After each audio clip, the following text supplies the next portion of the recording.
Today, he says farewell to the office he has so passionately served. But Grayson Robinson is not saying goodbye to the community. I sat down with the outgoing sheriff of Arapahoe County, a man whose commitment clearly touches him to the core.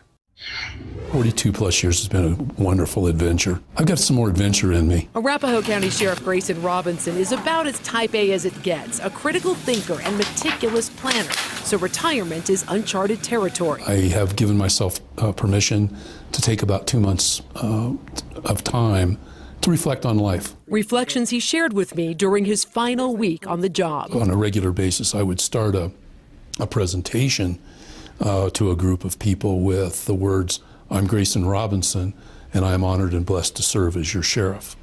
And I think those words are from my heart. Today at 12:33 p.m., a lone gunman entered the school. He had no way of knowing when he announced his retirement the next day he'd face one of his greatest challenges, the shooting inside Arapahoe High School. Just emotionally, how do you process that? I'm a human being. And I have emotions, and I experience them, but I experience them privately. That role critical in the moments and hours that followed on December 13th.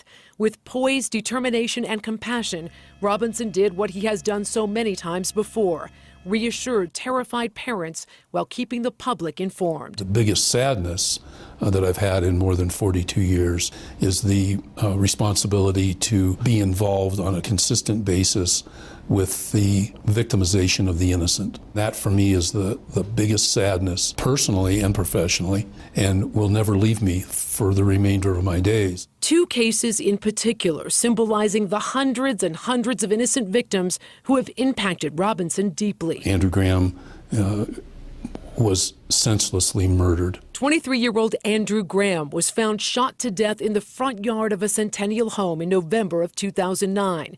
But a grand jury failed to indict anyone in the CU grad student's death. I had the great opportunity to know, and I do continue to know, Mrs. Graham and the Graham family. What Robinson didn't share with me is that he had called Andrew Graham's mom, Cindy, personally to let her know his plans. I kind of went blank. My stomach dropped. I was like, and then I started to tear up. She says he even arranged a meeting to introduce her to the incoming sheriff to make sure the case doesn't fall through the cracks. And I hadn't realized just exactly how attached I'd gotten to him and how much I'd come to depend on him. I absolutely wish that I had never met them at all for obvious reasons. And the same with Claire Davis and the Davis family. And exactly like the Graham family, they are people who have made me a better person.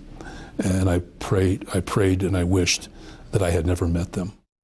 One case that hit particularly close to home for Robinson, having to arrest his friend and predecessor in a sex for meth scandal. That was a difficult time.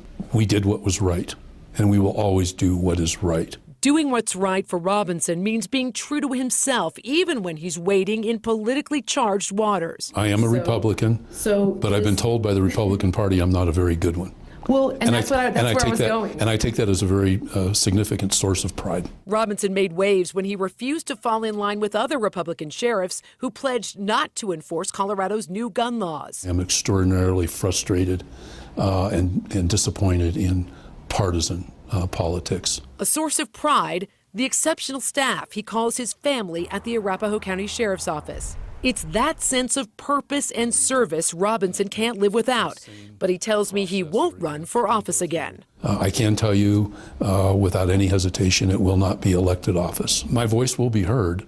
It may not be heard by a large number of people, but I will not allow my passions or my perspectives to go quiet. I have been honored and I have been blessed to serve as your sheriff. Thank you for giving me that opportunity. Robinson is the kind of leader who takes ownership of mistakes and values the role reporters like me play in maintaining transparency in government. He had a simple send-off today, punch and cake with his colleagues, same as every other public servant who moves on from their office. And he'll continue to chair the International Commission on Law Enforcement Accreditation. He tells me he'll be spending much more time with his beautiful granddaughters and doing some remodeling projects with his brother.